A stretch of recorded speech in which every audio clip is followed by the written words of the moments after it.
সীতানাথ শ্রী বিষ্ণু নারায়ণের চরণে তুলসী দান করেছেন আর ভগবান আশ্বাস দিয়েছেন আমি যথাসময়ে প্রকট হব। নেত্রপুজি তুলসী দল দিলা বিষ্ণু পদে জিতিনু জিতিনু বলে আচার্য আহ্লাদে এত শুনি নাচে আমার ঠাকুর হরিদাস লোচন বলে এবার জীবের কাটবে মোহপাশ।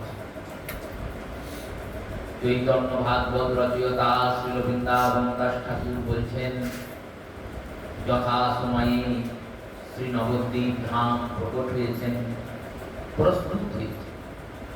যেমন ব্রজেন্দ্র নন্দন শচীনন্দন হচ্ছেন, তেমনই যে ব্রজধাম বৃন্দাবন ধাম, সেই বৃন্দাবন ধাম নবদ্বীপ। এই নবদ্বীপ আর বৃন্দাবনের মধ্যে কোনো ভেদ নাই। শ্রীগৌর মণ্ডল ভূমি সেবে জানে চিন্তামণি, তার হয় ব্রজভূমি বাস। প্রকাশানন্দ সরস্বতী শ্রীপাদ চৈতন্য চন্দ্রামৃত গ্রন্থে প্রথম শ্লোক লিখলেন তুমস্তুম চৈতন্যা কৃতিমতি বিমর্যাত পরমাদ্ভুত ঔদার্য বরয়ং ব্রজপতি কুমারং রসয়তুম বিশুদ্ধ সপ্রেমনমাদ মধুর প্রিয়সু লহরী প্রদাতু চারণেভ্য পরপদম নবদ্বীপ প্রকটম। নবদ্বীপ হায়গ্রাম ত্রিভুবনে নাই, যাহা অবতীর্ণ হলেন চৈতন্য গোসাই। বললেন ত্রিভুবনে নাই কেন? ত্রিভুবনে বৃন্দাবন একটাই আছে আর নবদ্বীপ একটাই। এই নববৃন্দাবন নবদ্বীপ, নবদ্বীপ প্রকটম। গৌরাঙ্গ সুন্দর কোথায় প্রকট হন? না নবদ্বীপে। নবদ্বীপ শব্দের একাধিক অর্থ করা হয়েছে। কোন কোন মহাত্মা বললেন নব শব্দের অর্থ নতুন। দ্বীপ মানে ভূমিখণ্ড, জলের মাঝখানে যে ভূমিখণ্ড আছে, এই নতুন একটা ভূমিখণ্ড উৎপন্ন হয়েছে, তো তাই এই স্থানের নাম নবদ্বীপ। আবার কেউ বললেন না না, 9টা দ্বীপের সমন্বয়ে এই নবদ্বীপ হয়েছে। আর 9টা দ্বীপ আছে, সর্বমধ্যস্থানে মধ্যদ্বীপ, মধ্যদ্বীপের পাশে 8টা পাপড়ি। যেমন পদ্মফুলের পাপড়ি হয়, তেমনি মাঝখানটা মধ্যদ্বীপ, আর 8টা পাপড়ির মতো 8টা দ্বীপ। অন্তর্দ্বীপ, কোলদ্বীপ, সীমন্তদ্বীপ, জহ্নদ্বীপ, মদ্রুমদ্বীপ, গোদ্রুমদ্বীপ। মদ্রুমদ্বীপ আবার গোদ্রুমদ্বীপ। গোদ্রুমদ্বীপ যেখানে নন্দিনী গাভী ভগবান গৌরাঙ্গ সুন্দরের তপস্যা করেছেন। আর মদ্রুমদ্বীপ যেটি মাদিগাছা, যেখানে বৃন্দাবন দাস ঠাকুরের আবির্ভাব ছিল। এই রূপে 9টা দ্বীপ, 9টা দ্বীপের সমন্বয় বলে এনার নাম নবদ্বীপ। আর এই নবদ্বীপই গৌরাঙ্গ সুন্দরের বিহার। কিন্তু এর মাঝখানে যে মধ্যদ্বীপটি, সেটি হলো প্রভুর আবির্ভাব স্থলী। এখন নবদ্বীপে গেলে নবদ্বীপেও একটি জন্মস্থান পাওয়া যাবে, আর ওপারে মায়াপুর গেলে সেখানেও একটা জন্মস্থান পাওয়া যাবে। দুটোই জন্মস্থান বলে একটা লোক দু জায়গায় কি করে জন্ম? যদ্যপি ভগবান স্বাতন্ত্র, ভগবান দু জায়গায় কেন কোটি জায়গায় জন্মাতে পারে? ভগবান তো স্বাতন্ত্র, ভগবান তো নিয়মের মধ্যে বাধা থাকতে পারে না। যদি নিয়মে বাধা থাকেন তাহলে ভগবান কি করে হলেন? তিনি তো কর্তুম অকর্তুম অন্যথা কর্তুম সর্বসমর্থবান গোবিন্দ। তাই ভগবানের মধ্যে কোনো নিয়ম কার্যকরী হয় না, কিন্তু ভগবান সব নিয়ম মেনে চলেন। ভগবানকে নিয়ম মানার প্রয়োজন নেই, কিন্তু নিয়ম মেনে চলে।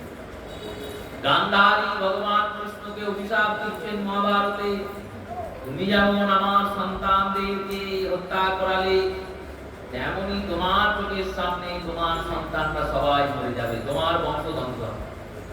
ভগবান বললেন, দেখো গান্ধারী, আমি যদি চাই আমার কোনো সন্তান বলবে না, কিন্তু তুমি সতী নারী, সাধ্বী রমণী, পাতিব্রতা ধর্ম আছে, ত্যাগ করেছো বহুদিন, অন্ধের সঙ্গে বিবাহ হয়েছে বলে চোখে কাপড় বেঁধে রেখে দিয়েছো, কোনোদিন চোখে কাপড় খোলনি, স্বামী দুঃখটাকে অনুভব করবে, এই চিন্তায় তুমি এই কাজ করবে।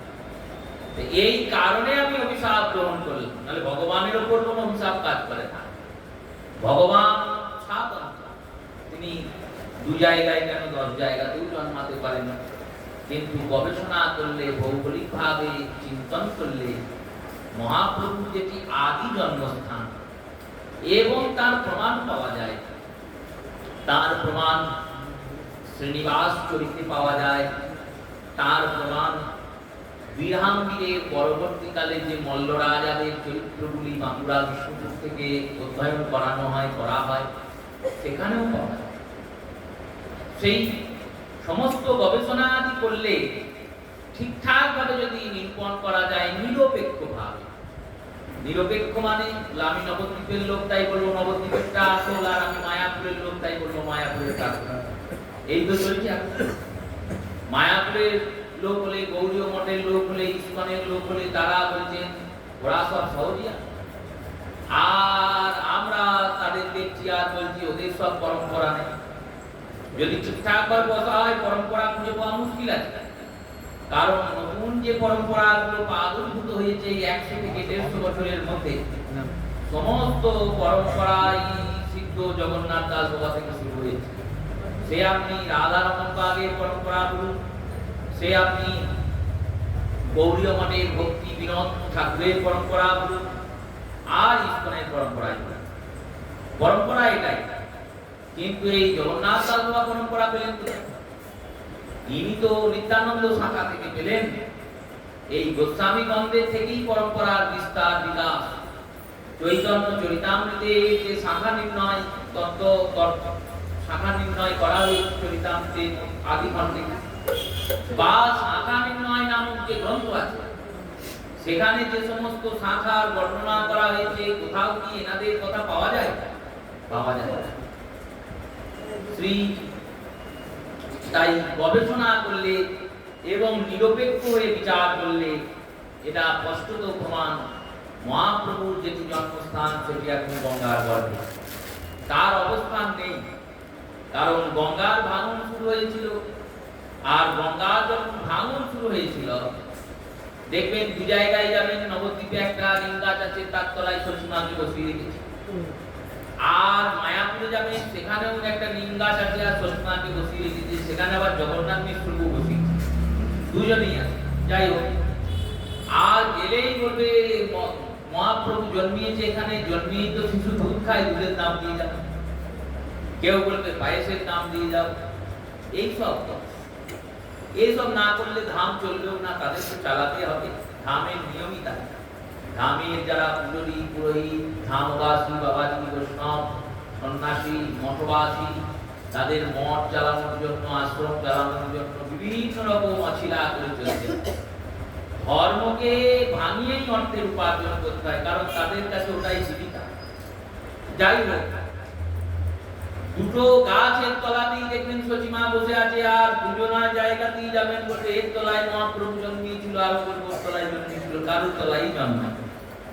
কারণ মহাপ্রভু যে বৃক্ষের তলায় অবতীর্ণ হয়েছিলেন সেই বৃক্ষ থেকে বংশী বদন ঠাকুর, ঈশান নাগর ঠাকুরের নাতি, এই বংশী বদন ঠাকুর ওই বৃক্ষকে ছেদন করে বিষ্ণুপ্রিয়া দেবীর নির্দেশে ধামেশ্বর গৌরাঙ্গ নির্মাণ। তাহলে বৃক্ষ তো বিগ্রহ হয়ে গেছে, আর সেই ধামেশ্বর দর্শন দিয়ে যাচ্ছেন আমাদের। এই ধামেশ্বর গৌরাঙ্গ আর বিষ্ণুপ্রিয়া দেবীর অর্চিত সেবিত মহাপ্রভুর প্রদত্ত পাদুকা, চরণ পাদুকা, এই দুটিকে ওই প্রভুর গৃহমন্দিরে স্থাপনা করা হয়েছিল।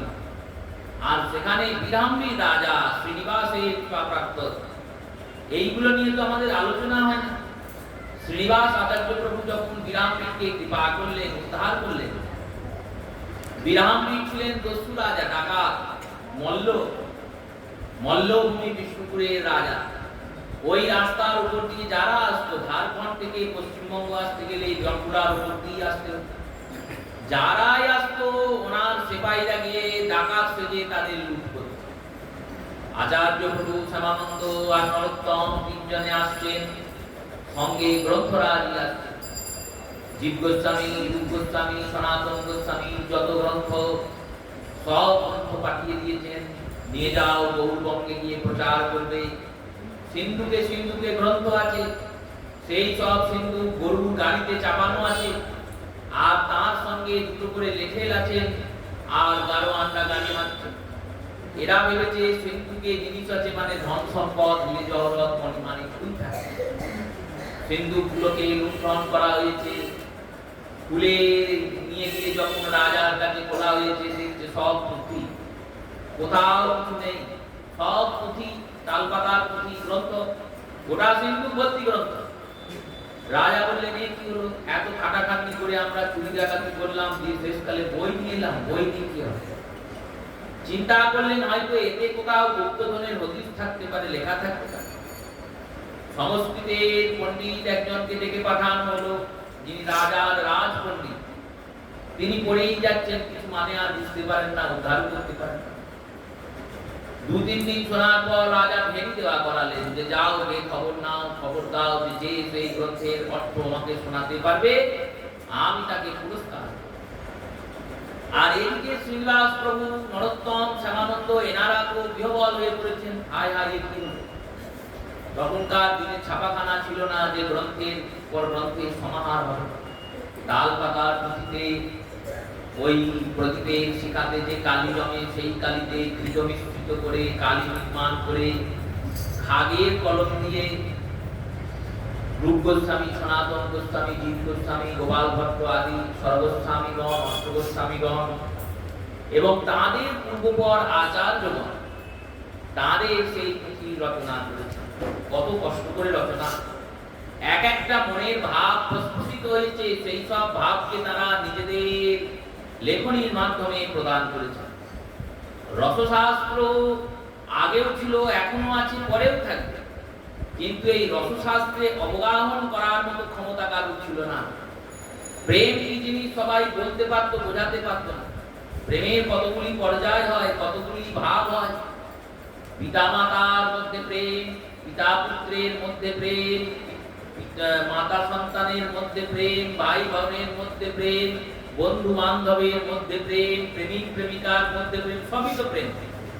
কিন্তু এক একটা প্রেমের এক একটা অবস্থান, এক একটা প্রেমের এক একটা অনুভূতি, সেই অনুভূতিগুলির ব্যাখ্যা করার ক্ষমতা কারো ছিল না, বা ব্যাখ্যা করার প্রচেষ্টাও কেউ করেননি। কারণ ওই ব্যাখ্যা করতে গেলে তাকে প্রেম সাগরে নিমজ্জিত হতে হবে। রূপ গোস্বামী করলেন, উজ্জ্বল নীলমণিতে গোটা প্রেমের ব্যাখ্যা করলেন যে প্রেম কত রকমের হতে পারে, নায়ক কত রকমের হন, নায়িকা কত রকমের, সম্ভব মিলনের সুখ কত রকমের, আর বিরহের বা দুঃখ কত রকমের। 64 রকমের মিলন সুখ আর 64 রকমের বিরহের দুঃখ, এ কি সম্ভব চেনা জানা?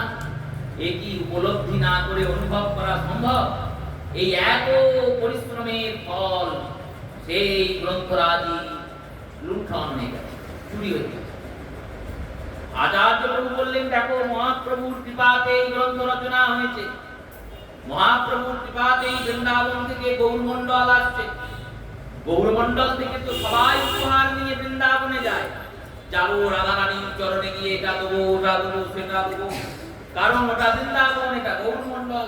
কিন্তু দেখুন রাধারানীর কৃপা কেমন, রাধারানী ওই প্রেম ভান্ডারটাকে বৃন্দাবন থেকে গৌরমণ্ডলে পাঠিয়ে দিলে ওখানে গিয়ে সুসজ্জিত থাকবে, সুরক্ষিত থাকবে, সংরক্ষিত থাকবে। বৃন্দাবনে থাকলে কি হতো না হতো, কিন্তু এনারা প্রত্যেকের ঘরে ঘরে প্রেম ছড়াবে না। ওই গ্রন্থরাজি লুণ্ঠন হয়ে গেছে। শ্রীনিবাস প্রভু বললেন তোমরা নিজের নিজের ধামে চলে যাও, আমি গ্রন্থরাজি নেবো, তারপর যাব। আচার্য প্রভু বসে আছেন, বসে বসে মহাপ্রভুকে স্মরণ করছেন, আর নেত্র থেকে অশ্রুর বিগলিত ধারা পতিত হচ্ছে। হচ্ছে আর ভাবছেন, হা গৌর, তুমি যখন আমাকে দায়িত্ব করে দিলে গ্রন্থগুলো, আমি ধরে রাখতে পারলাম না, কি এমন অপরাধ করলাম যে এইরকম হলো? ওদিকে বিরামী রাজার সৈন্যরা খুঁজতে খুঁজতে এসে দেখছেন অপরূপ সুন্দর গৌরাকৃতি, উন্নত নাসিকা, সিংহের মতো স্কন্ধ, সিংহ গ্রীব, সিংহ স্কন্ধ, সিংহের হুঙ্কার, সেই গৌরেরই ভাব। গৌরের দ্বিতীয় রূপ, মহাপ্রভুর দ্বিতীয় কলেবর, একবারে অবিকল গৌরাঙ্গের মতো দেখতে। তাকে দর্শন করে বললেন, মহাজন, যজ্ঞসূত্রটি অঙ্গের উপর সুশোভিত হচ্ছে, দেখে মনে হচ্ছে সোনার পর্বতের উপর যেন শ্বেত বর্ণের একটা সুন্দর সর্প লিপ্ত আছে। বললেন প্রভুকে, হে আচার্য, প্রভুকে জিজ্ঞেস করলেন, হে পণ্ডিত মশাই, আমাদের একটা বিপদ হচ্ছে। কি বিপদ? না, আমাদের মহারাজের কাছে অনেক গ্রন্থ পাওয়া গেছে, কিন্তু সেই গ্রন্থের অর্থ কেউ বোঝাতে পারছে না। আপনি যদি ওই গ্রন্থের অর্থ উদ্ধার করতে পারেন, তাহলে আপনাকে পুরস্কৃত করা হবে। আচার্য প্রভু গিয়ে দেখলেন সেই গ্রন্থগুলো সেই গ্রন্থই আমারই গ্রন্থ। মহাপ্রভুকে মনে মনে প্রণাম করলেন, চিন্তন করলেন, প্রভু এই কাজ করেছে কেন? না, বিরামীকে উদ্ধার করানোর জন্যই এই কাজ করেছে। বিরামী রাজা বলছেন, শুনুন, যদি এই গ্রন্থের অর্থ আমাকে উপলব্ধি করাতে পারেন, তাহলে আপনি যা চাইবেন তাই দেব। আর যদি মানে বোঝাতে না পারেন, তাহলে কিন্তু আমি প্রাণ নেব। আমি প্রাণ নেওয়ার জন্য দুবার ভাবি না। প্রত্যেক দিন বলিদান করে সেই রক্ত দর্শন করি, তারপর আমি ঘুমোই, না হলে আমার ঘুম আসে না। রক্ত না দেখলে আমার ঘুম আসে না, এমন এমন উগ্র ক্ষত্রিয় না। সেই বিরামী রাজাকে বললেন, আমি গ্রন্থের অর্থ আস্বাদন করাবো, কিন্তু আমার একটা শর্ত আছে। কি শর্ত? না, আপনি ভূমিতে বসবেন, আমি উচ্চাসনে বসবো। যতক্ষণ আমি হরিকথা বলবো, এই গ্রন্থ অধ্যয়ন করবো, আপনি উঠতে পারবেন না, কোথাও যেতে পারবেন না। আপনি সারাদিন রাজকার্যের মধ্যে একটা সময় বের করুন, যেই সময়টা আপনি আমায় দিতে পারবেন, 1 ঘন্টা, 2 ঘন্টা, 3 ঘন্টা। বিরামী রাজা 7 দিন 7 রাত শুনছেন। আচার্য প্রভু 7 দিন 7 রাত গৌর গোবিন্দে সেই লীলামৃত বলছেন। তৃতীয় দিন যেই হয়েছে, তখন থেকেই রাজার মন পাল্টিয়ে গেছে। রাজার মধ্যে একটা সাত্বিক ভাব চলে এসেছে। চতুর্থ দিনে রাজার নয়ন থেকে অশ্রুপাত হচ্ছে। আর সপ্তম দিনে তিনি আচার্য প্রভুর চরণে লুটিয়ে বললেন, হে প্রভুপাদ, আমি আর এই তামসিক জীবন যাপন করতে চাই না, আমাকে কৃপা করে কৃষ্ণ নাম দান করুন। আচার্য প্রভু এনাকে কৃষ্ণ মন্ত্র দিলেন। বিরামী রাজা বৈষ্ণব হয়ে গেলেন। বিষ্ণুপুরে মদন মোহনকে স্থাপনা করলেন। রাজচক্রের মহা ধুমধাম করে রাস হতে লাগলো। আর ইনি ওই ধামেশ্বর গৌরাঙ্গের মন্দিরটা স্থাপন করে দিলেন প্রভুর নির্দেশ। আচার্য প্রভু বললেন, মহাপ্রভু বলছেন, ধামেশ্বর নবদ্বীপ ধামের ঈশ্বর তিনি। তার গৃহ মন্দিরে মন্দির স্থাপনা হলো কাল ও কষ্টি পাথরের মন্দির। সেই মন্দির যখন গঙ্গার অবক্ষয় শুরু হয়েছে, গঙ্গার ভাঙন, তখন গোস্বামীগণ চিন্তন করলেন যে এই ভাঙন থেকে মন্দিরকে রক্ষা করা সম্ভব নয়। বিগ্রহকে আর চরণ পাদুকা, শালগ্রাম আদি বিগ্রহের সেবা সামগ্রী নিয়ে তারা নবদ্বীপের মধ্যস্থানে চলে এলেন। শান্তিপুরে অদ্বৈত প্রভুর যে গৃহটি, অদ্বৈত প্রভুর তো দুটো বাড়ি, একটা শান্তিপুরে, একটা নবদ্বীপে। এই নবদ্বীপের যে গৃহটি, সেই গৃহের অর্ধেকের বেশি অংশ মহাপ্রভুকে ছেড়ে দেওয়া হলো। ওই কারণে এখনো ধামেশ্বরের ভোগঘর দিয়ে অদ্বৈত প্রাঙ্গণে যাওয়া যায়। অদ্বৈত প্রাঙ্গণ থেকে ধামেশ্বরে আসা যায়, ভোগঘরের ভিতর দিয়ে রাস্তা আছে। সেই রূপে শ্রী ধামেশ্বর গৌরাঙ্গের মন্দির একবারে নবদ্বীপের মাঝখানে এসে স্থাপিত হলেন।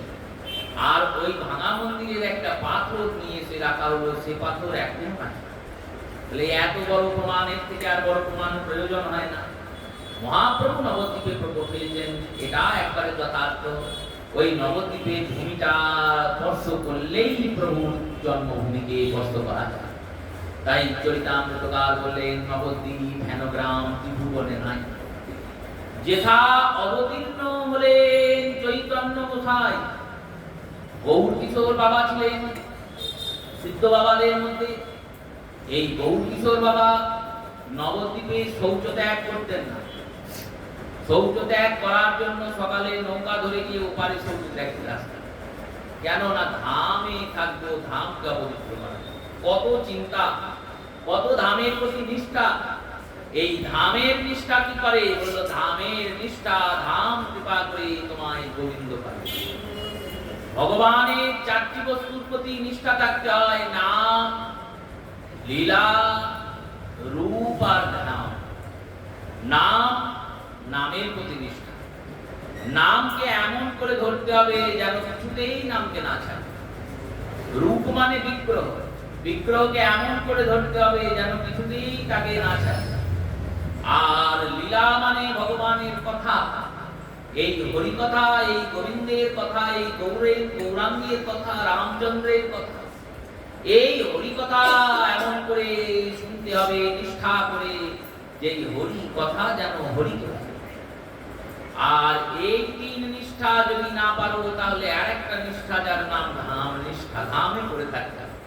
কোথাও যাবো না, ধামেই করে থাকবো, ধামের সেবা করে যাবো। ধামের সেবা কি করে হয়? বললো ধামের সেবা কি করে হয় বলে এক গুরুর কাছে গিয়েছেন শিক্ষক, জিজ্ঞাসা করেছেন গুরুদেবকে বলুন ধামের সেবা কি করে হয়। গুরুদেব বলছেন তোমার কি মনে হয় তুমি আগে বলো, তারপর আমি বলবো। শিষ্য বললেন ধামের সেবা আমার তো মনে হয় ধামে থাকতে হয়। আর ধামে যেখানেই ভক্তদের সেবা হয়, মানে ভক্তদের খাওয়ানো দাওয়ানো হয়, ভোজ ভান্ডারা হয়, মৎস্য হয়, সেখানে গিয়ে সেবা করলেই ধামের সেবা হয়। সেবা মানে বললো সেবা মানে কি কাজকর্ম নয়, সেবা মানে খেলেই হয়ে। যেখানেই ভোজ হবে সেখানেই ছোট আর সেখানে গিয়ে খেয়ে নাও প্রসাদ, প্রসাদ বের করে গেলেই ধামের সেবা। ধামে বলতে সেবা করলাম। সেবা মানে তো অনেক রকম হয় না। সেবা মানে যেমন যত্ন হয়, সেবা মানে যেমন কাজকর্ম করা হয়, সেবা মানে খাওয়া হয়। যখন ভক্তরা সে খায় তখন তো খায় বলে না, বলে ভক্তরা সেবা করছে। তো তাহলে ধামে বসে খেলেই সেবা হয়ে যায়।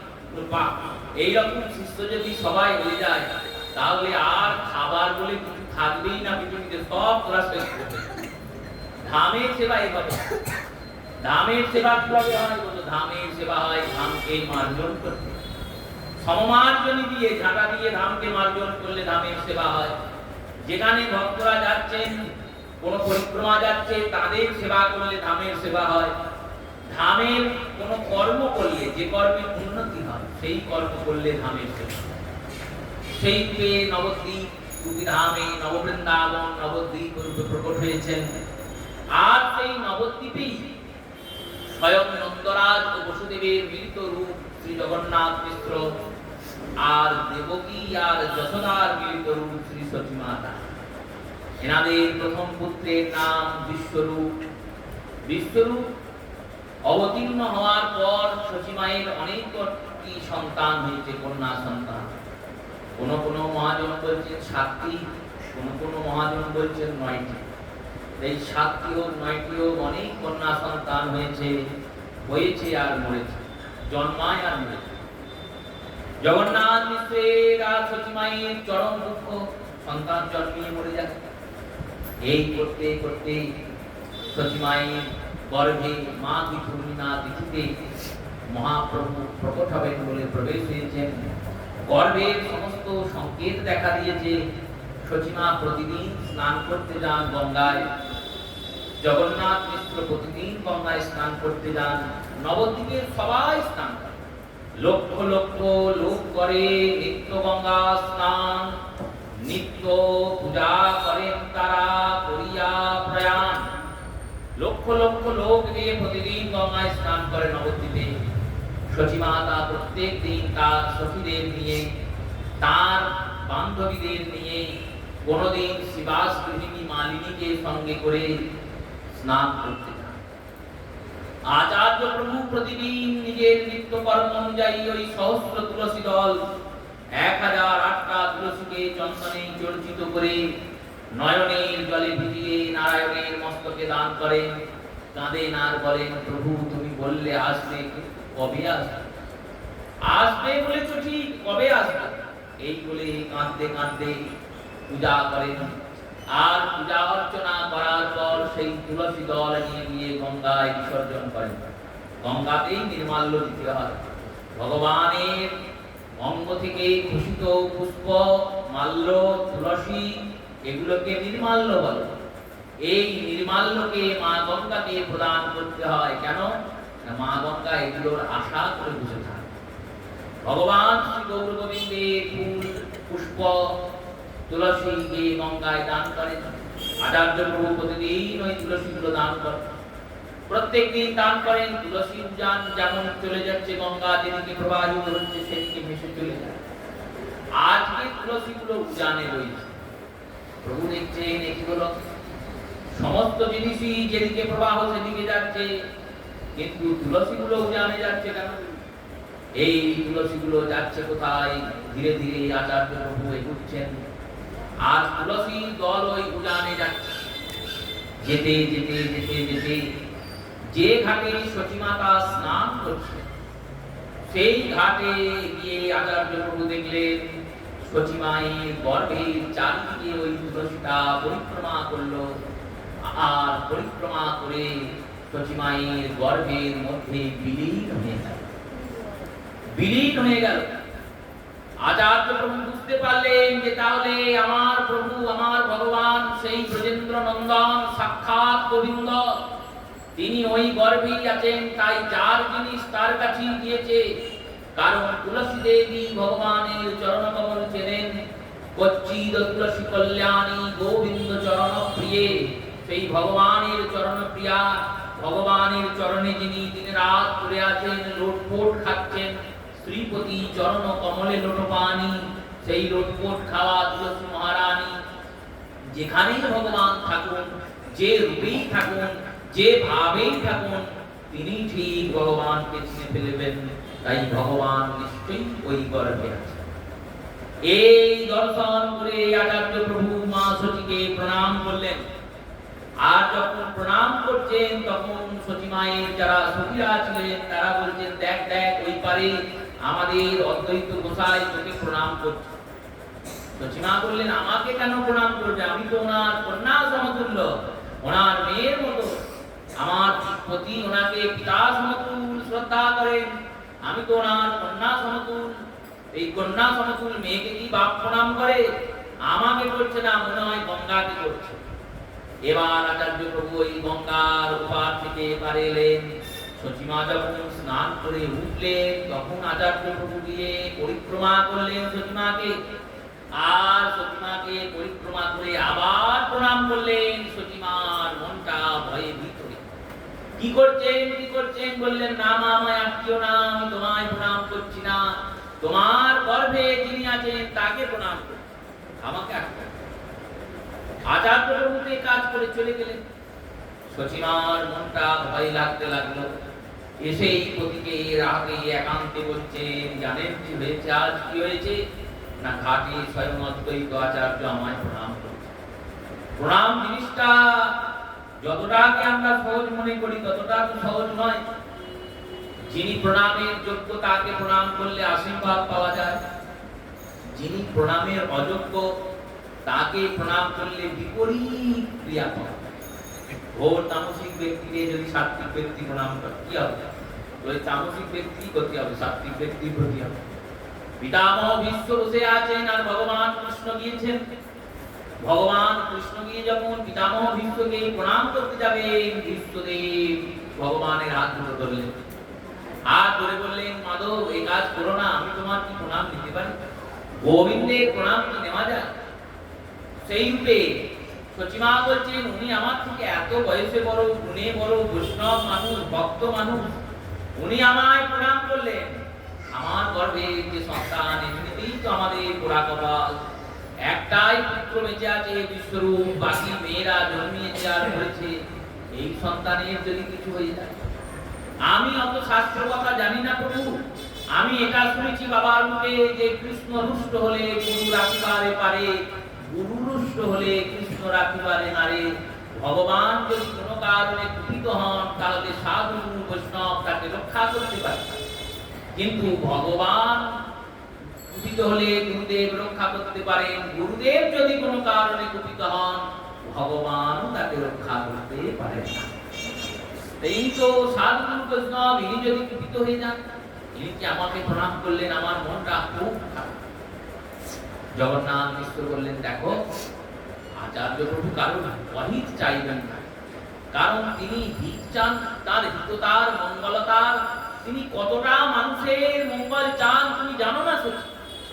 শোনো সচি, এই নবদ্বীপে যে আমরা করে কর্মে খাচ্ছি, দুটো চারটে ছাত্র পড়িয়ে খাচ্ছি, এই ছাত্র আচার্য প্রভুর কৃপাতেই পড়াচ্ছি, না হলে আমরা নবদ্বীপে পড়াতেই পারতাম না। একটা মানুষ তিনি বিজ্ঞান হওয়া সত্ত্বেও, পণ্ডিত হওয়া সত্ত্বেও অন্যজনকে প্রসিদ্ধি দান করবেন বলে বাসুদেব সার্বভৌমকে আর চন্দ্রশেখরকে কাশীতে পাঠিয়েছেন।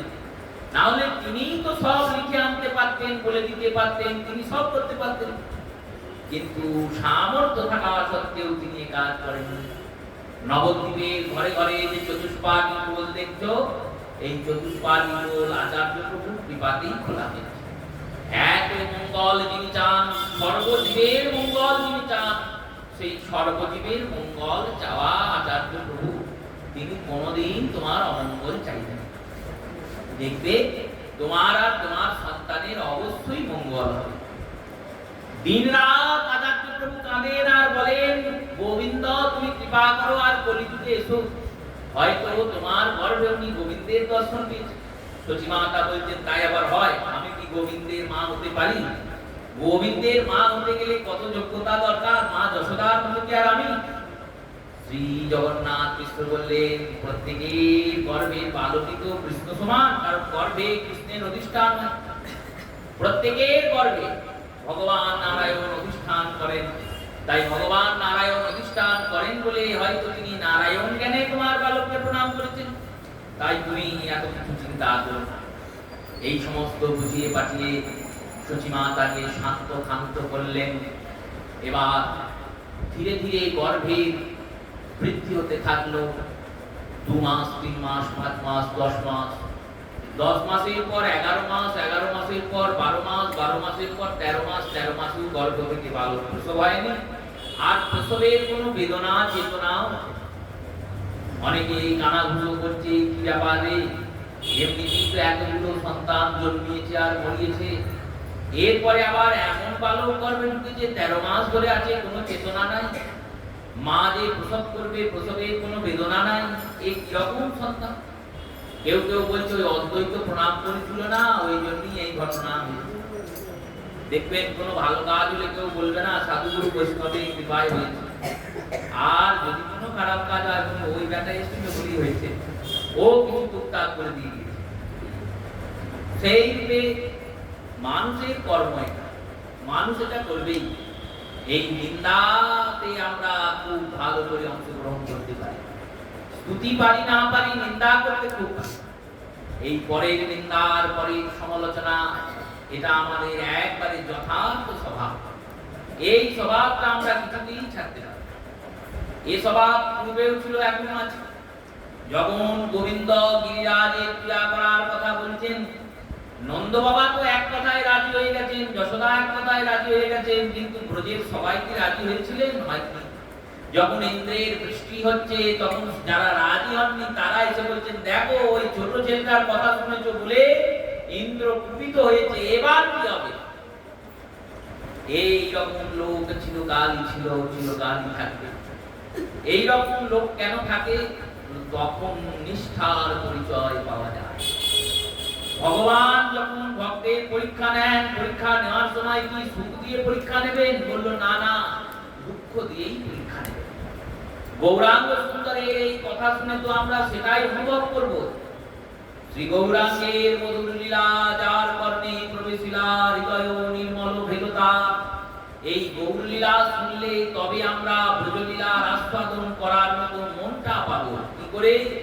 ভক্তের ভক্তি কেমন করে হয়, কেমন করে ভজনা করতে হয়, সেই ভজনার বস্তু আমরা। সচিমাতা চিন্তিত। জগন্নাথ মিশ্র বলছেন, চিন্তা করো না, দেখো ভগবানের এক নাম ইচ্ছাময়। এই ইচ্ছাময়ের ইচ্ছা ছাড়া বৃক্ষের একটা পত্রও নড়ে না। তাই ইচ্ছাময় গোবিন্দের ইচ্ছা যেদিন হবে, তিনি ঠিক সন্তান প্রসব। ঈশ্বর মঙ্গলময়, যা করেন মঙ্গল, তিনি কখনো অমঙ্গল করতেই পারেন না। যদি অমঙ্গল হয় বলে তাহলে সেটা আমার কর্মফলে হয়েছে, আর সেই অমঙ্গলেও কোনো না কোনো মঙ্গল লুকিয়ে আছে। এমন ঈশ্বরের কৃপা, তুমি চিন্তা করো না সচি, ঠিক তোমার সন্তান প্রসব হবে। 13 মাস পার হয়েছে, ফাল্গুন মাস এসেছে। ফাল্গুন মাসে একটি একটি করে তিথি দিন পার হয়েছে। কৃষ্ণপক্ষ পার হয়ে শুক্লপক্ষ করেছে। প্রতিপদ, দ্বিতীয়া, তৃতীয়া, চতুর্থী, পঞ্চমী, ষষ্ঠী, সপ্তমী, অষ্টমী, নবমী, দশমী, একাদশী, দ্বাদশী, ত্রয়োদশী, চতুর্দশী পার করে পূর্ণিমা এসেছে। আর পূর্ণিমাতে সন্ধ্যা বেলায় চন্দ্রের গ্রহণ লেগেছে। এই বছর যেমন হয়েছিল একবারে 541 বছর পর একই গ্রহণ। আর চন্দ্রগ্রহণ যখন লেগেছে তখন তো বিজ্ঞানের এত প্রভাব ছিল না। তখন মানুষের বিশ্বাস ছিল রাহু চন্দ্রকে গ্রাস করে, আর যতক্ষণ চন্দ্রকে গ্রাস করে রাহু বসে থাকে ততক্ষণ মন্ত্রকে সিদ্ধি করার জন্য মন্ত্র জপ করতে হয়, নাম করতে হয়। গ্রহণকালে বিগ্রহ সেবা করা যায় না, বিগ্রহ স্পর্শ পর্যন্ত করা যায় না, বিগ্রহকে স্পর্শ করতে নেই গ্রহণকালে। কিন্তু গ্রহণকালে নাম সিদ্ধি, নাম করতে হয়, মন্ত্র জপ করতে হয়। এবার তখনও তো হরিনাম সংকীর্তন আসেনি, কিন্তু মন্ত্র তো ছিল। তাই যে যেমন মন্ত্র, ইষ্ট মন্ত্র জপ করে, সেই প্রত্যেকে ইষ্ট মন্ত্রের জপ শুরু করেছেন। যিনি রাম মন্ত্রের জপ করেন তিনি রাম মন্ত্রের জপ করছেন, যিনি কৃষ্ণ মন্ত্রের জপ করেন তিনি কৃষ্ণ মন্ত্রের জপ করছেন, যিনি শিব মন্ত্রের জপ করেন তিনি শিব মন্ত্রের জপ করছেন। আর আজকে গ্রহণকালে একটা বিশাল নতুন ব্যাপার দেখা গিয়েছে, অলৌকিক লীলা। কি লীলা? না, যিনি রাম মন্ত্রের জপ করছেন তিনি রামের দর্শন পেয়ে গিয়েছেন, যিনি শিব মন্ত্রের জপ করছিলেন তিনি শিবের দর্শন পেয়ে গিয়েছেন, সাক্ষাৎ দর্শন। আর যিনি কৃষ্ণ মন্ত্রের দর্শন করছিলেন, জপ করছিলেন, তিনি কৃষ্ণের দর্শন পেয়েছেন। প্রত্যেকের মন্ত্র সিদ্ধ হয়েছে। গ্রহণের নিবৃত্তি হচ্ছে, নিবৃত্তির আগে আগে প্রত্যেকে দলে দলে নাম করতে করতে গঙ্গার ঘাটে যাচ্ছেন। আমরাও নাম করতে করতে প্রভুর জন্মের দিকে এগিয়ে যাই। হরে কৃষ্ণ কৃষ্ণ কৃষ্ণ হরে হরে, হরে Ram Ram, Ram Ram Hare Hare. Hare Krishna, Hare Krishna, Krishna Krishna, Hare Hare, Hare Rama, Hare Rama, Rama Rama, Hare Hare. Hare Krishna, Hare Krishna, Krishna Krishna, Hare Hare, Hare Ram, Hare Ram, Ram Ram, Hare Hare. Hare Krishna, Hare Krishna, Krishna Krishna, Hare Hare, Hare Rama, Hare Rama, Rama Rama, Hare Hare. Hare Krishna, Hare Krishna, Krishna Krishna, Hare Hare, Hare Ram, Hare Ram, Ram Ram, Hare Hare.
Hare Rama, Hare Rama,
Ganga স্নানে যাচ্ছেন, আর গ্রহণ ধীরে ধীরে সূর্য থেকে চন্দ্র থেকে সরে যাচ্ছে।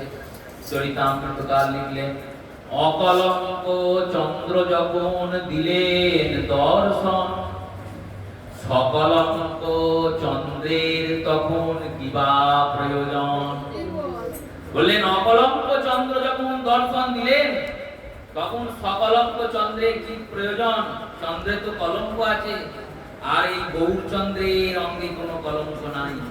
তাই অকলঙ্ক চন্দ্র যখন দিলেন দর্শন, সকলঙ্ক চন্দ্রের তখন কিবা প্রয়োজন। চন্দ্রে তখন গ্রহণ লেগে গেছে, চাঁদ মুখ থেকে।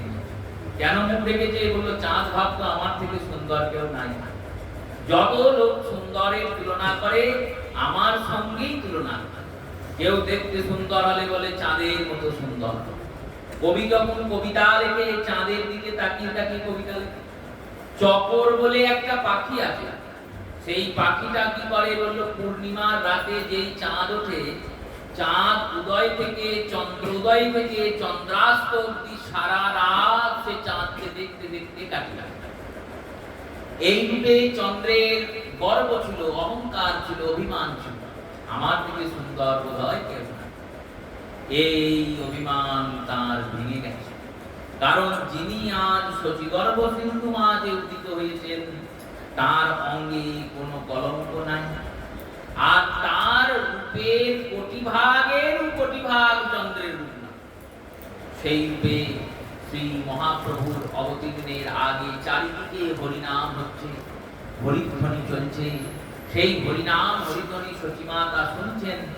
সুন্দর বাতাবরণ, নিম বৃক্ষের তলাতে একটা ছোট্ট কুটির নির্মাণ করা আছে, সুতিকা মন্দির। আগেকার দিনে তো হসপিটাল, নার্সিংহোম কিছু ছিল না, প্রত্যেকের বাড়িতে একটা ঘর থাকতো, তার নাম থাকতো সুতিকা মন্দির বা আঁচুর ঘর। মায়েদের যখন সন্তানাদি হতো, ওই ঘরে মায়েরা গিয়ে থাকতেন। সন্তানাদি হওয়ার পর অশৌচ জাতাশৌচ পার করার পর যখন মা সন্তান সুস্থ হতো, তাদেরকে যথাসময়ে বাড়িতে নিয়ে আসে। এটাই নিয়ম ছিল। নিতাই চাঁদের এক চক্রাতে গেলে সেখানে নিতাই চাঁদেরও সুতিকা মন্দির আছে, যেখানে হারাই পণ্ডিতের পত্নী পদ্মাবতী গর্ভ কোল আলো করে নিতাই চাঁদ অবতীর্ণ হয়েছে। সেই রূপে সেই সুতিকা মন্দিরে সচিমাতা আছেন, তার ভগিনী, তার মাতা ও দাইমা সবাই উপস্থিত। সবাই চিন্তা করছে এবার কি হয় কি হয়, কারণ এর আগে এতগুলো সন্তান জন্মিয়েছে আর মরেছে, আর এই সন্তান আবার 13 মাস পরে ভূমিষ্ঠ হচ্ছে, তারপর আবার গ্রহণের সময় সবারই মনে একটা ভয় আতঙ্ক। সেই ভয় আতঙ্ক দূর করে যেই গ্রহণ নিবৃত্তি হয়েছে, অগ্নি গ্রহণ নিবৃত্তির পর যেমন রাহুর কবল থেকে চন্দ্র উদিত হয়েছেন, তেমনি এই কলিঘোর তিমির অন্ধকার রাত্রিতে, এই অন্ধকার রাত্রিতে আমাদের কৃপা করার জন্য, হরিনাম মহামন্ত্র দান করার জন্য রাধা কৃষ্ণ একাকৃতি হয়ে রাসরথের পরিণতি স্বরূপে শ্রী গৌরচন্দ্র আবির্ভূত হয়েছেন। বলি শ্রী গৌরচন্দ্র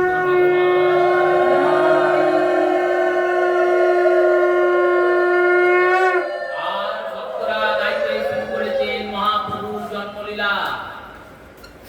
ফাল্গুনী পূর্ণিমা তিথি শুভ গো সকলি, ফাল্গুনী পূর্ণিমা তিথি শুভ গো সকলি, আর ফাল্গুনী পূর্ণিমা তিথি শুভ গো সকলি, ফাল্গুনী পূর্ণিমা তিথি শুভ গো সকলি, আর জনলোভিবে গোরা পরে হুলাহুলি, জনমে গোরা পরে হুলাহুলি, গৌরাঙ্গ আসবে, গৌরাঙ্গ আসবে, গৌরাঙ্গ আসবে,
আসছে গৌরাঙ্গ এলো রে বলি বলিতে আর বলাইতে গৌরাঙ্গ এলো রে বলিতে আর বলাইতে গৌরাঙ্গ এলো রে বলিতে আর বলাইতে গৌরাঙ্গ এলো রে বলিতে আর বলাইতে গৌরাঙ্গ এলো রে বলিতে আর বলাইতে গৌরাঙ্গ এলো রে বলিতে আর বলাইতে গৌরাঙ্গ এলো রে অম্বরে অমর সব দিলয় নমঃ অম্বরে অমর সব দিলয় নমঃ আসিবে সোনার ঘোড়া চুরে যাবে দুঃখ আসিবে সোনার ঘোড়া চড়ে যাবে দুঃখ আজ শঙ্খ দুষ্ট বিধ্বনি সুগন্ধি পদ শঙ্খ দুষ্ট বিদরে সুমন্তি নব আর শঙ্খ দুষ্ট বিধ্বনি সুগন্ধি পদ শঙ্খ দুষ্ট বিদরে সুমন্তি নব ওরে উঠিল আনন্দ দুর্গতি নবদ্বীপে গৌরাঙ্গের আও জন্মকালে উঠিল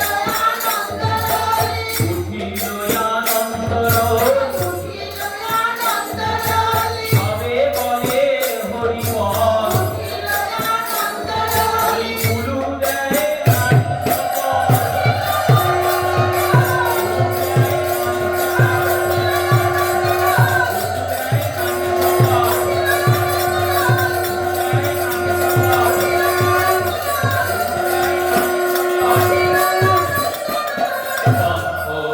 দুন্দুভিধ্বনি সুগন্ধি পব শঙ্খ দুষ্ট বিদরে সুমন্তি নব আর পুরীতে সুমরাতে সুরবালা কর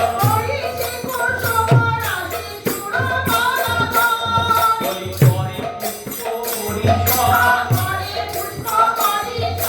পরে পুষ্প পরিষদ আনন্দেতে সুরবন এসেছে আমার সচিবঙ্কর পরে পুষ্প পরিষদ স্বর্গে যে দেবীগণ জয় গৌর প্রাণ গৌর বলে জয়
Thank you.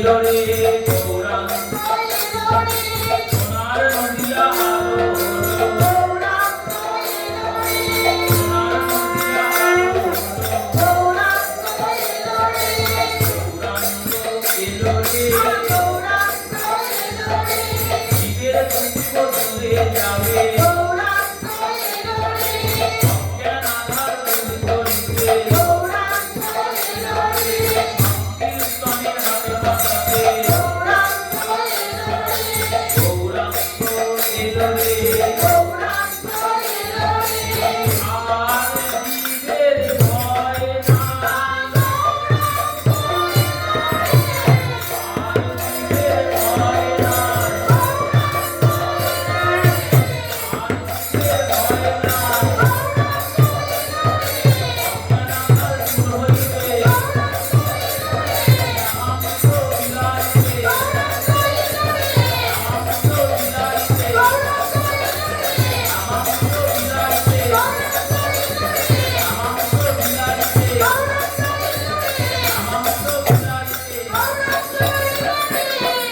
बोलिए श्रीमन महाप्रभु की जगन्नाथ मिश्र की सती माता की गौरंग जन्म महोत्सव की श्रीमन महाप्रभु आविर्भाव हलो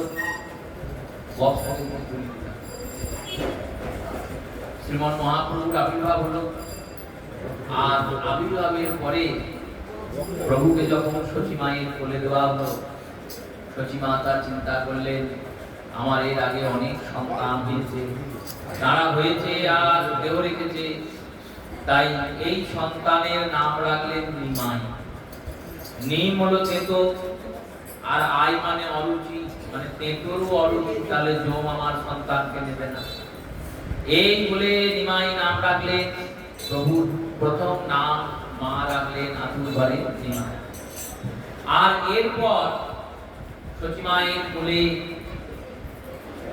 মহাপ্রভুকে দেওয়া হলো মহাপ্রভুকে নিয়ে সচিমা দেখছেন আর চিন্তা করছেন এত সুন্দর বালক এত সুন্দর রূপবান জগতে কি কারু হয় এত রূপ এই বালককে আমি কি পুণ্য বলে পেলাম মহাপ্রভুর রূপ দর্শন করলেন আনন্দে মন ভরে গেল প্রভুকে বুকে নিলেন স্তনবৃত্ত মুখে দিলেন কিন্তু মহাপ্রভু দুধ পান করছেন বারবার চেষ্টা করছেন দুধ খাওয়ানোর কিন্তু দুধ খাচ্ছেন না। যখন এই রকম হচ্ছে কেঁদেই যাচ্ছেন বহু সুন্দর কিছুতেই প্রভু দুধ পান করেন না সেই রাত্রি পার হলো পরের দিন সকালে চেষ্টা করছেন দুধ পান করানোর পান করে না সচিমাতা ভাবছেন যে কেমন হচ্ছে আমি এতদিন পর একটা এত সুন্দর সন্তান পেলাম কিন্তু সে দুধ পান করছে না বাঁচবে কি করেছে ছেলে তো মায়ের দুধ খেয়েই বাঁচবে আচার্য প্রভু খবর পেয়েছেন তার আরাধিত ধন তার আমন্ত্রিত ধন সেই সংকীর্তনেশ্বর মদন গোপাল গৌরাকৃতি ধারণ করে নবদ্বীপে প্রকট হয়েছেন আচার্য প্রভু এসেছেন দর্শন করতে মহাপ্রভুকে দর্শন করছে প্রভুকে প্রণাম করছেন সচিমা বলছেন প্রণাম করবেন না ঠাকুর আপনি এক প্রণাম করেছিলেন 13 মাস গর্ভ হয়েছে আবার প্রণাম করছেন আমার ছেলে মরে যাবে আমার ছেলেকে আপনি করে প্রণাম করবেন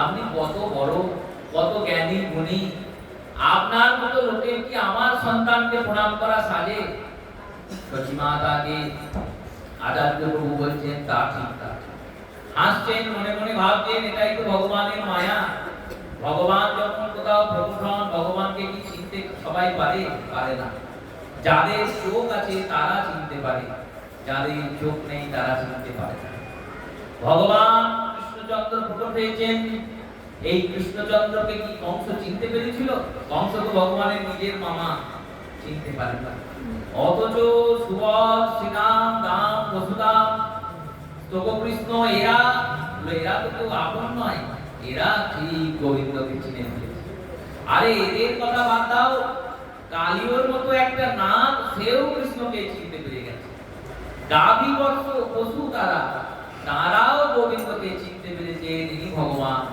কিন্তু কংস চিনতে পারে না এত অসুর এত রাক্ষস ভগবান বধ করেছেন তাও কংস চিনতে পারেননি, বুঝতে পারেননি যে একটা মানুষ কি করে এই অসুরদের বধ করে।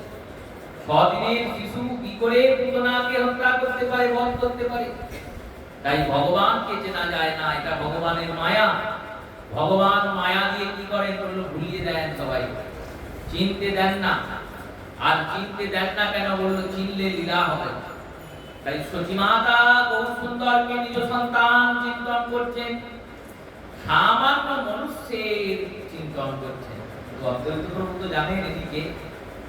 আচার্য প্রভুকে সচিমা বলছেন, ঠাকুর কাল থেকে আমার বাচ্চা কিছু খায়নি। কিছু খায়নি মানে আমার দুধ খায়নি, সন্তান জন্মিয়েছে কিন্তু এখনো কোনো দুধ পান করে। আচার্য প্রভু বললেন, আমি কিন্তু ব্যবস্থা করে দিতে পারি। কি করতে হবে তার জন্য বলুন। তুমি কৃষ্ণ মন্ত্রে দীক্ষিত নও তো, তোমাকে কৃষ্ণ মন্ত্রে দীক্ষা নিতে। কার কাছে দীক্ষা নেব? এখন গুরু খুঁজতে যাবো, এখন কোথায় গুরু খুঁজবো? আপনি তো অনেকের গুরু, তাহলে আপনি আমাকেও দীক্ষা দিন। অদ্বৈত প্রভু সতীমাকে দীক্ষা দান করলেন। আর সীতানাথের মন্ত্রদান করার পর যখন দেহটা কৃষ্ণময় হয়ে গেল, তখন মহাপ্রভু সতীমায়ের দুঃখ পান করলেন। এইরকম ভগবানের লীলা। বলিয়ে ভক্তবৎসল ভগবান কি জয়। ভগবান বহু সুন্দর, তিনি নাম প্রেম দান করতে এসেছেন তো, তাই প্রত্যেক পদে পদে নামের মহিমাকেই বর্ণনা করে চলবেন। এই সচিমায়ের কোলে বহু সুন্দর ধীরে ধীরে বড় হতে লাগলেন। ছোট্ট বহু সুন্দর দোলনায় দুলছেন। দোলা দুলতে দুলতে হঠাৎ কেঁদে উঠেছেন। এমন কান্না কিছুতেই চুপ করে না। খেলনা নিয়ে এসে দিচ্ছেন, কেউ খেলনাতেও চুপ করেন না। কেউ কোনো মিষ্টান্ন দ্রব্যাদি এনে দিচ্ছেন, তাতেও চুপ করেন না। কখনো কিছুতেই যখন ভুলছেন না, এক বৈষ্ণব ওই সময় রাস্তা দিয়ে নাম করতে করতে যাচ্ছেন, হরি হরয়ে নম কৃষ্ণ যাদবায় নম, যাদবায় মাধবায় কেশবায় নম। এই নামটা যেই শুনেছেন, অমনি প্রভু চুপ করেছেন। অমনি সতীমাতা তার ভগিনী তারা বলছেন, দেখ ওই নামটা শুনে চুপ করে গিয়েছে, তার মানে ও হরিনাম ভালোবাসে। যদি হরিনাম করা যায়, আমাদের গরু চুপ করে যাবে। এইবার তারা বললাম ঘিরে ঘিরে হরিনাম করছেন। যে হরিনাম করছেন, অমনি প্রভু চুপ করে যাচ্ছে, চুপ করে হাসছে। আর যেই হরিনাম বন্ধ হয়ে যাচ্ছে, আবার হাসতে শুরু করছে। এইরকম প্রভুর বাল্যলীলা চলছে। যখন মহাপ্রভুর চিন্তা হয় যে একটু হরিনাম করতে হবে, তখনই একবার করে কেঁদে ওঠে। আর যেই কেঁদে ওঠে, সবাই ভাবে যে কাঁদছে, তাহলে চুপ হবে না, হরিনাম কর। ওই দিয়ে হরিনাম করা, ছলে বলে কৌশলে প্রভু নামকে ধরে রাখছে। কারণ নামকে দেওয়ার জন্যই তো তিনি এসেছেন। কৃষ্ণ নাম ছাড়া ভক্তের যে অন্য কোনো সেবিত বস্তু নেই। ভক্ত দিন রাত এই আহারই করে চলে, কি আর হলো নামের আহার। এই নাম এমন একটা আহার দান করে, যে আহারে উদরের তৃপ্তি, মনের তৃপ্তি, আত্মার তৃপ্তি হয়ে যায়। সেই নাম প্রদানকারী গৌরাঙ্গ সুন্দর, তিনি এই রূপে প্রত্যেক বাল্যলীলা করে চললেন। ছোট্ট গৌর ধীরে ধীরে বড় হয়েছেন, এবার হাঁটতে শুরু করেছেন। হাঁটছেন, চলছেন, ফিরছেন। গোপাল যেমন আটাচলা করত যশোদার অঙ্গনে, তেমনই গৌরাঙ্গ সুন্দর সচির অঙ্গনে খেলা করছেন। একদিন সতীমাতা ঘরটাকে লেপন করে, গরুর গোবর দিয়ে লেপন করে এসেছেন। সেই লেপনের পরে সেই কাঁচা ঘরে, লেপনের পর অনেকক্ষণ গোবরের লেপন করলে ঘরটা কাঁচা হয়ে যায়। সেই কাঁচা ঘরে মহাপ্রভু বিছানা থেকে নেমেছেন। আর নেমে ছুটেছেন, বেরিয়েছেন, হেঁটেছেন। প্রভুর চরণ চিহ্ন গোটা ঘরে ছেপে গিয়েছে। সচিমাতা গিয়ে দেখছেন ছোট্ট গৌরের ছোট ছোট পা। মনে মনে ভাবছেন, আমার সোনার চাঁদ, আমার গৌর, আমার গৌরাঙ্গ সুন্দর, তিনি এই গোটা ঘরে ছুটেছেন, গোটা ঘর ঘুরে দৌরাত্ম করেছেন।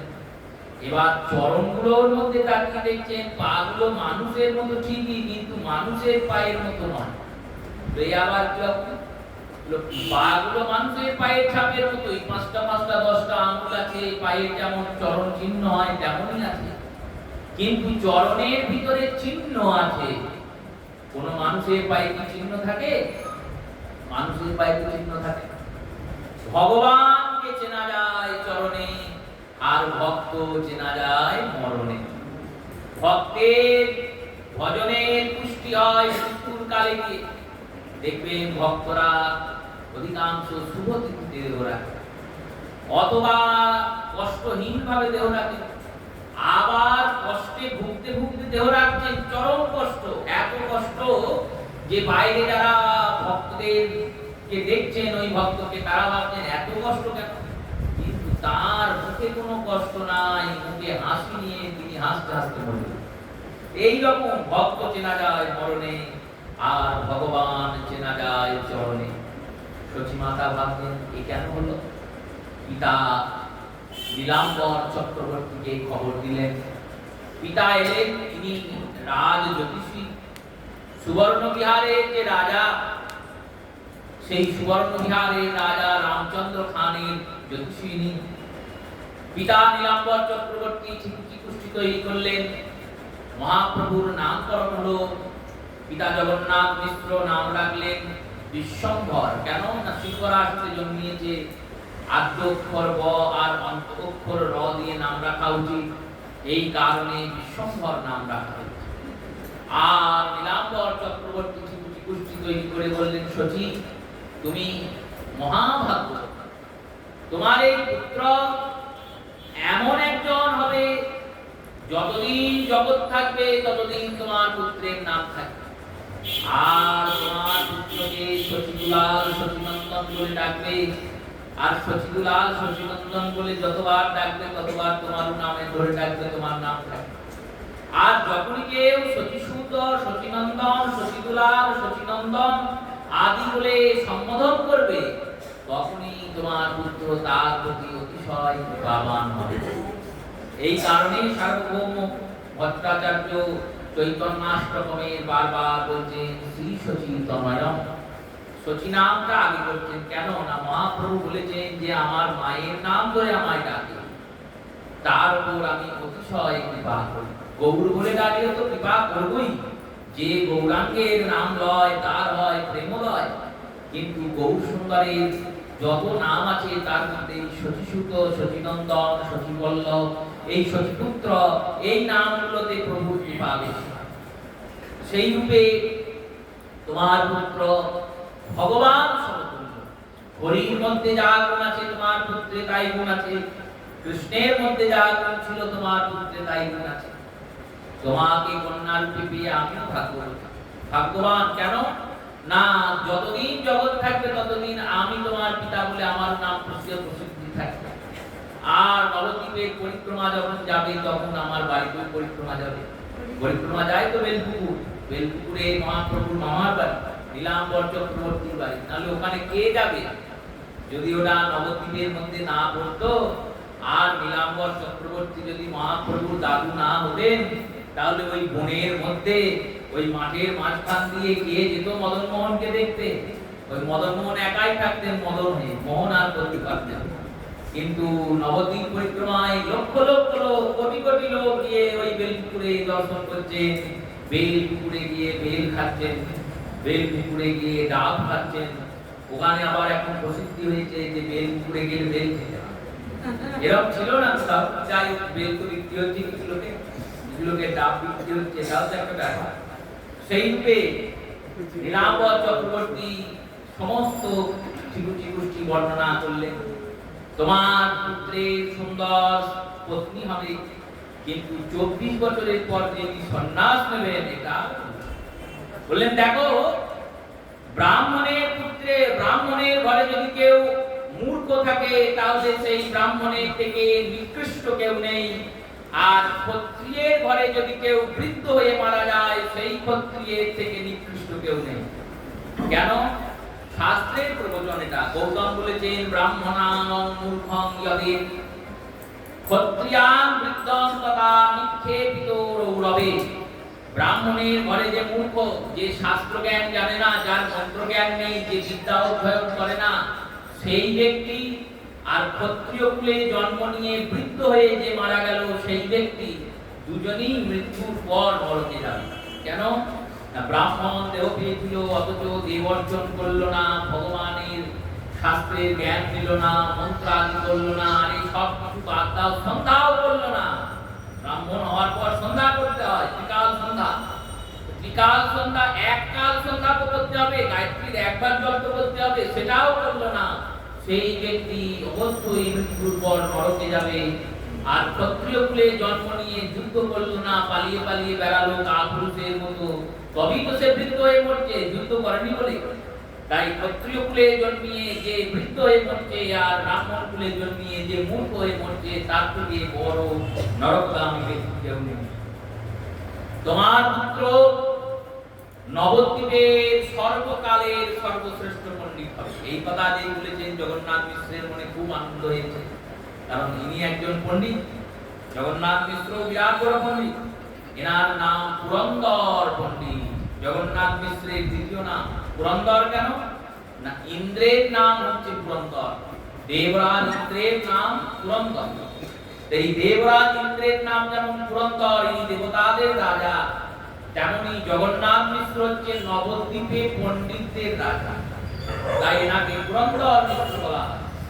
আর দেবতাদের রাজা ইন্দ্রের পত্নীর নাম যেমন শচী, তেমনি জগন্নাথ মিশ্রের পণ্ডিতদের স্ত্রীর নাম শচী, তাই পুরন্দর মিশ্র রূপে এনাকে সম্বোধন করা হয়। এই জগন্নাথ মিশ্র খুব আনন্দিত, শচীমাও আনন্দিত।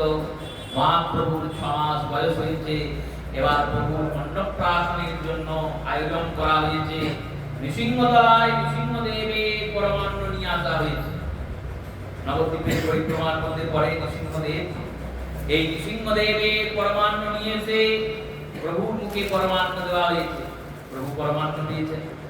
পরমান্ন পাওয়ার পর একটা পারম্পরিক পরম্পরা আছে আমাদের, লোকাচার, শাস্ত্রাচার না, লোকাচার। ওই ছোট্ট শিশুর সামনে অনেক কিছু নামিয়ে দেওয়া হয়, দিয়ে শিশুকে ছেড়ে দেওয়া হয়।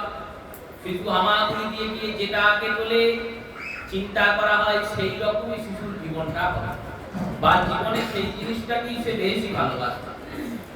টাকা নামিয়ে দেওয়া হয়, খাদ্য নামিয়ে দেওয়া হয়, খেলার জিনিস নামিয়ে দেওয়া হয়, বই খাতা নামিয়ে দেওয়া হয়।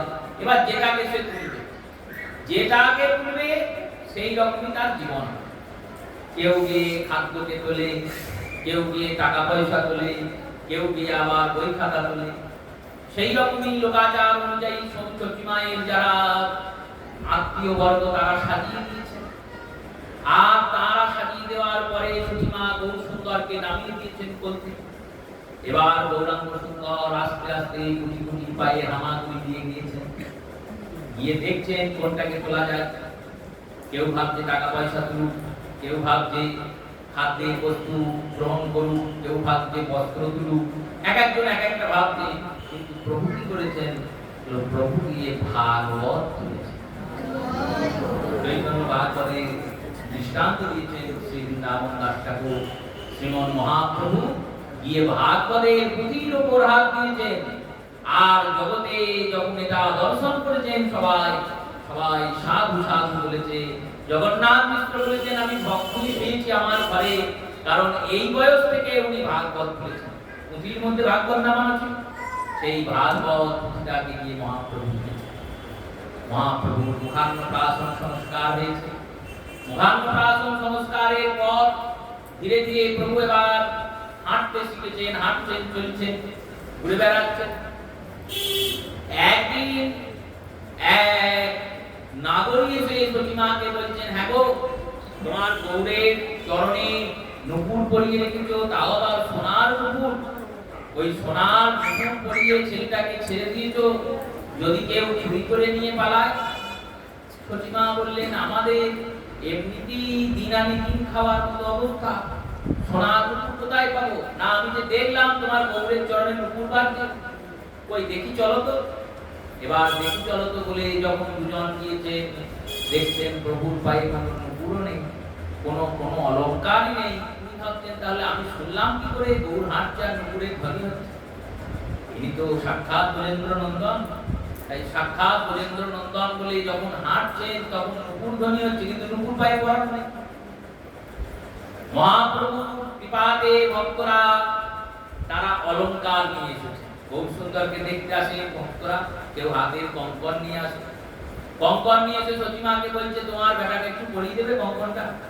তো তুমি পরিয়ে দাও। বলে না না পরিয়ে দাও না, কঙ্কন তুমি এনেছো কেন আর নবী বা কেন? বললো না তোমার ছেলে ঘুরে বেড়ায় তো ওর হাত দুটো দেখি আর মনে হয় দুটো বালা করিয়ে এনে যদি করাতাম, তা আমি সারাদিন খেটে খুঁটে যা পেয়েছি তাই দিয়ে দুটো বালা করিয়ে এনেছি, তোমার ছেলেকে পরিয়ে দাও না। পরিয়ে দিয়েছে। কেউ একটা কোমরে পিঠে এনে পরিয়ে দিয়েছেন, স্বর্ণ নুপুর এনে পরিয়ে দিয়েছেন। রামচন্দ্র খান তার সমস্ত অলঙ্কার আদি এনে গৌরকে পরিয়েছে। সীতা ঠাকুরানী একটা বাঘ দাঁত, বাঘের যে দাঁত হয় না, বাঘের নখ, সেই বাঘের নখকে তাবিজ করে এনে গৌরের গলায় পরিয়েছে। তো কেন না নজর লাগবে, বাঘ নখ থাকলে নজর লাগবে না, তাই বাঘ নখকে পরিয়ে দিয়েছেন গলায়। এই সুন্দর অলঙ্কার আভূষণে মহাপ্রভুকে সাজানো হচ্ছে। আর ছোট্ট গৌরের কুঞ্চিত কেশরাশি, সেই কুঞ্চিত কেশরাশিকে এক জায়গায় জড় করে সতী মাতা একটা ফুটে দিয়ে তুলেন বেনুনি করে দিয়েছেন, ফুটি করে দিয়েছেন।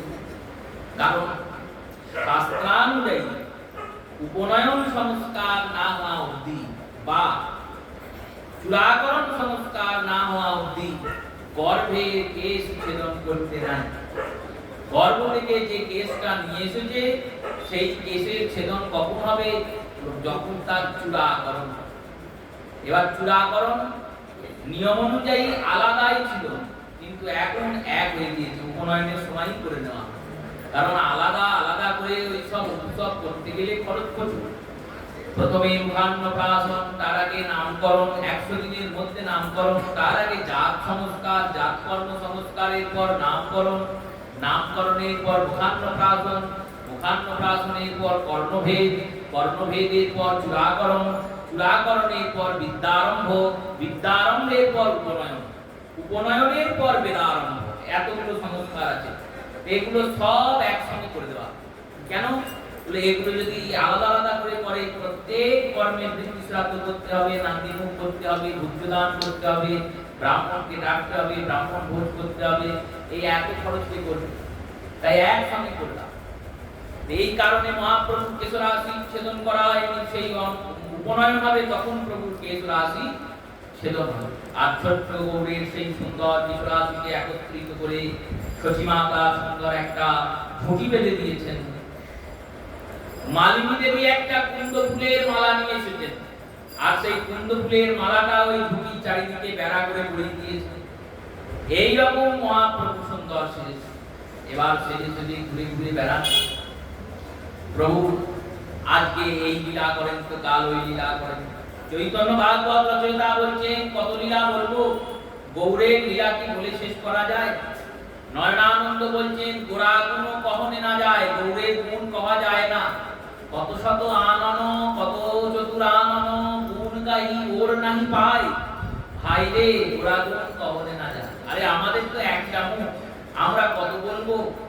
যাদের 4টে মুখ ব্রহ্মা, আর কত শত আনন, যাদের সহস্র বদন, সেই অনন্ত নাগ 1000টা মুখ, আর 1000 মুখেও গৌরের গুণ গাইতে বসলে তাদের মুখ দিয়েও গাওয়া যায় না।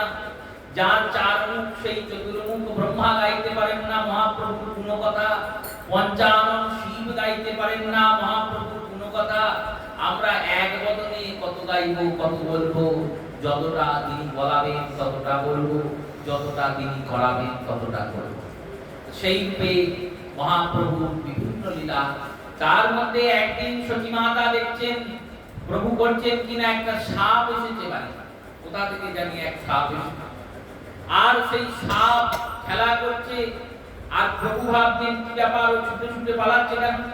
গিয়ে পিছনটাকে চেপে ধরেছেন, লেজটাকে চেপে ধরে প্রথমে গলায় জড়িয়েছেন, তারপর মাথায় জড়িয়েছেন। সবাই ভাবছে এবার ছেলে পড়ে যাবে, আর কিছু করার নেই। কেউতে সাপ, বিষাক্ত সাপ, আর তাকে নিয়ে ওই রকম করে খেলা করছে।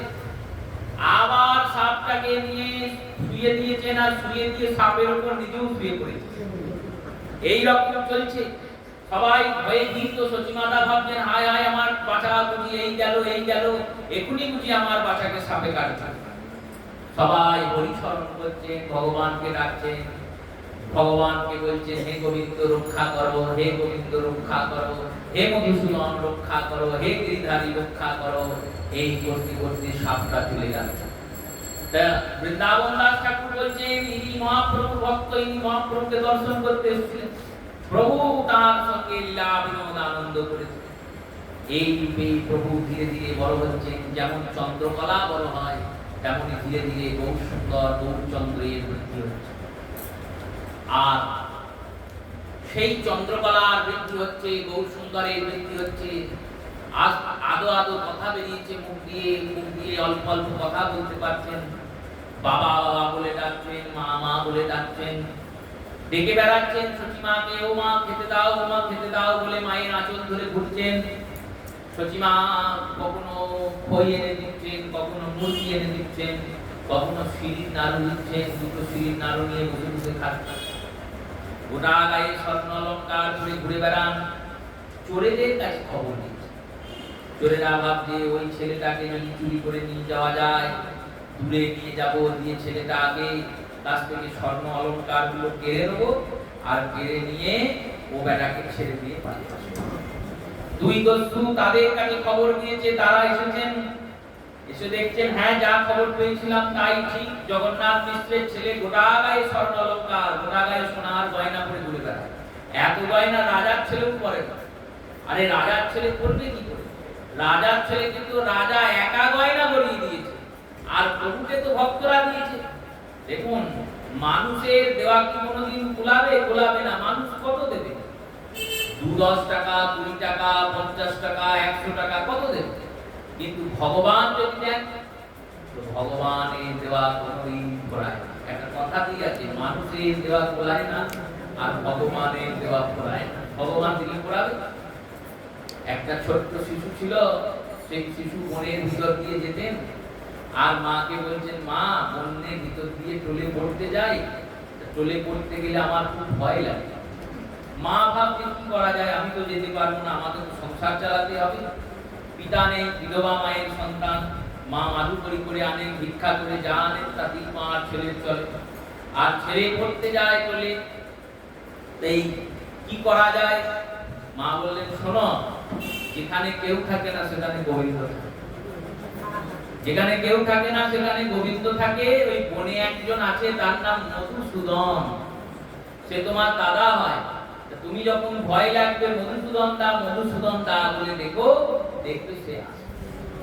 এবার ছেলেটা বন দিয়ে যাচ্ছে, ভয় লাগছে, কি করবে?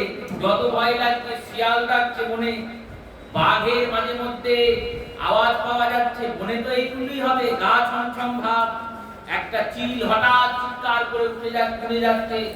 আমরা তো বন্য পরিবেশ দেখিনি, জানি না। যদি দেখেন তাহলে বুঝবেন দিনের বেলাতে কত ভয়, রাতে তো আরো। সেই ভীত হচ্ছে, মন ভয়ে কাঁপছে। এই মন ভয়ে কাঁপছে, তখন ছেলেটা ডাকছে ও মধুসূদন দা, ও মধুসূদন দা, চিৎকার করছে ও মধুসূদন দা। যত ভয় লাগে তত চিৎকার করছে। বনে কে আওয়াজ শুনবে? কেউ তো নেই। গোবিন্দ দেখেছেন আমাকে ডাকছে, তো কেউ সাড়া না দিলে আমাকে সাড়া দিতেই হবে। ভগবান মধুসূদন রূপ ধারণ করে একটা ছোট্ট গয়লার বেশ ধরে তার সামনে গিয়ে প্রকট হয়েছে।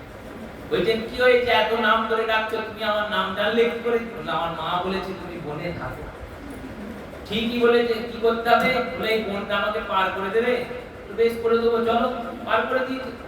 বাড়িতে এসে বলছে মা জানো বনে মধুসূদন দার সঙ্গে দেখা হয়েছে। মা ভাবছে তাহলে মনে হয় ঝড়ে বক পড়েছে আর ফকিরের কেন্দানি বেড়েছে। আমি বলেছি মধুসূদন বলে কেউ আছে, সে হয়তো তার নাম মধুসূদন। ভালোই হয়েছে, আমার ছেলেটা সুরক্ষিত ভাবে বন পার করবে। সে তো আর জানে না যে গোবিন্দ এসেছে। প্রতিদিন গোবিন্দ আসেন আর প্রতিদিন ওই ছেলেটাকে পার করে দেয়। একদিন গুরু বাড়িতে উৎসব, গুরুদেব বলেছেন কালকে সবাই বাড়ি থেকে যে যা পারবে নিয়ে আসবে, যে যা পারবে নিয়ে আসবে। আর খালি হাতে এলে পরের দিন থেকে পড়তে আসতে হবে না। এ বাড়িতে গিয়ে বলেছে, মা বলছে আমার তো কিছুই নেই, আমার তো নুনাতে পান্তা পুরাই, পান্তা ভাতের উপর যে নুনটা হবে সেটাও জমে না। এই রকম দিন দরিদ্রের সংসার, তা তুই তো বলছিলি তোর মধুসূদন দা প্রতিদিন তোকে এত ভালোবাসে, পার করে দেয়, ওকে গিয়ে কিছু বলিস? সেই যাচ্ছে আর বলছে, জানো দাদা আজকে এই ব্যাপার, গুরু বাড়ি থেকে কিছু নিয়ে যেতে বলেছে। কি নিয়ে যাবে? আর বিরাট ভোজ গুরু বাড়িতে। মধুসূদন ভগবান বলছেন কত লোক খাবে? প্রায় 2-3 হাজার লোক খাবে। ঠিক আছে, 50 গ্রাম একটা দইয়ের ভাঁড় দিয়েছে, বলেছেন এটা নিয়ে যাও। এবার এই 50 গ্রাম দইয়ের ভাঁড়টা নিয়ে সে গুরু বাড়িতে এসে করতে বলছে, এটা কি এনেছিস? দই এনেছি। এটা কি দেবো, কাকে দেবো? একজনের পাতে দিলুম, সবার গুলা একজনের পাতেই গুলাবে না, 50 দই কি হবে? 2000 লোক খাবে। ঠাট্টা তামাশা পেয়েছি, কাল দেখা তুমি করতে আসবে। যা মধুসূদনটা দিয়েছে একজনের পাতে, বেশ বেশ। এবার ওই দইটা দেওয়া শুরু হয়েছে, লোক খেয়েই যাচ্ছে আর দই দিয়েই যাচ্ছে, দই আর ফুরায় না, দই আর ফুরায় না। গুরুদেব বলছে, এই দই তোকে কে দিল বল? বলল, আমাকে এক গ্রামে আমি বনে আসি তো, বনে এক দাদা আছে আমার মধুসূদন। শ্রী গুরুদেব গেলেন ছাত্রের সঙ্গে। গুরুদেব বলছেন, কই ডাক দেখি। ছাত্র ডাকছে, ও মধুসূদন তা একবার বেরিয়েছো, আমার গুরুদেব তোমাকে দেখবে।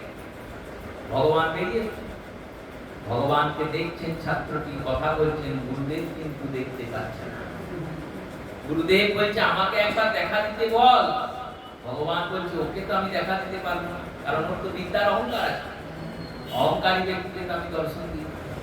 গুরুদেব তখন শিষ্যের চরণ ধরে বলছেন, তোর পায়ে পড়ি, তুই একবার দর্শন দিতে বল। ভগবান তখন দর্শন দিলেন। তাই ভক্তের দেওয়া, ভগবানের দেওয়া কখনোই পড়ায় না। মানুষের দেওয়া পুরিয়ে যাবে, ভগবানের দেওয়া কখনো পড়াবে না। মানুষের দেওয়া পড়ায় না, আর ভগবানের দেওয়া পড়ায়। গৌরাঙ্গ সুন্দরের স্বর্ণা অলঙ্কার দেখে চোরগুলো গিয়েছেন গৌরের কাছে, আর গৌরের কাছে গিয়ে চোরগুলো মহাপ্রভুকে বলেছেন, চলো তোমাকে নিয়ে ঘুরে আসো। এই বলে মহাপ্রভুকে ঘাড়ে চাপিয়েছেন। ঘাড়ে চাপিয়ে চললেন, হাঁটছেন, ভাবছেন একে গল্প বলতে বলতে ঠিক ফাঁকা জায়গায় নিয়ে যাব, আর নিয়ে গিয়ে সব গয়না কটা খুলে নেব। এবার গল্প বলতে বলতে চলেছেন। যখন গল্প বলছেন তখন গৌর সুন্দর বলছেন, কি গল্প বলছো তোমরা? এগুলো আবার গল্প হলো? আমি তোমাকে একটা গল্প বলছি, শোনো। চোরগুলো বলছেন, বলো। নন্দগ্রামে নন্দের একটা ছেলে ছিল, তার নাম ছিল কৃষ্ণ। সেই কৃষ্ণ কি করেছে জানো? বলো কি করেছে? একটা বিরাট সাপ ছিল, বিশাল বড়, তার নাম কালিও। সেই সাপটা জলের ভিতরে থাকতো। সেই জলের ভিতরে গিয়ে কৃষ্ণ ঝাঁপ দিয়েছে। চোররা থমকে দাঁড়িয়েছে। তারপর কি হলো? ঝাঁপ দেওয়ার পরে গিয়ে সেই সাপের সঙ্গে খুব লড়াই করেছে। আর লড়াই করার পরে তার ঘাড়ে উঠে নৃত্য করতে শুরু করেছে।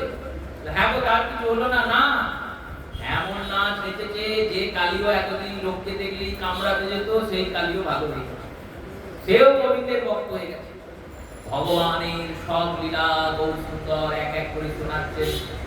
আর ছোট্ট গৌরের মুখে সেই কথা শুনতে শুনতে চোরদের সূর্য উদয় থেকে সূর্যাস্ত সন্ধ্যা হয়ে গেছে, বাড়িতে ফিরে যেতে হবে, তাদের আর মনে নেই। তারা এসে ফিরে সতীমায়ের কোলে গৌরকে নামিয়েছেন। নামিয়ে মাকে বলছেন, মা, আজ থেকে আমরা আর এই চুরি কাজ করব না। তোমার ছেলে এত সুন্দর কথা শোনালো, এত সুন্দর গোবিন্দের মধু বাক্য শোনালো, আজ থেকে আমরা প্রতিদিন আসবো আর এসে তোমার ছেলের কাছে এই হরি কথা শোনাবো। মহাপ্রভু বলছেন, সেটাই ভালো। দেখো, তো চুরি করে কোনো লাভ নেই, আর তোমরা তো চুরি করবে, ধরা পড়ার ভয় থাকবে। চুরি যদি করতে হয় আমার মতো চুরি করো। তোমার মতো মানে হলো কৃষ্ণ যেমন চুরি করতে ধরাও করে না, ধরা পড়লেও কেউ বলে না যে শাস্তি দেবো। চুরি যদি করতে হয় এই জগতের মাঝে থেকে হরিনামকে আশ্রয় করে জগৎকে ফাঁসি দিয়ে গোবিন্দকে পাওয়ার চেষ্টা, এটাই হলো চুরি। চুরি মানে কি? কাউকে কিছু না জানিয়ে নিয়ে নেওয়া।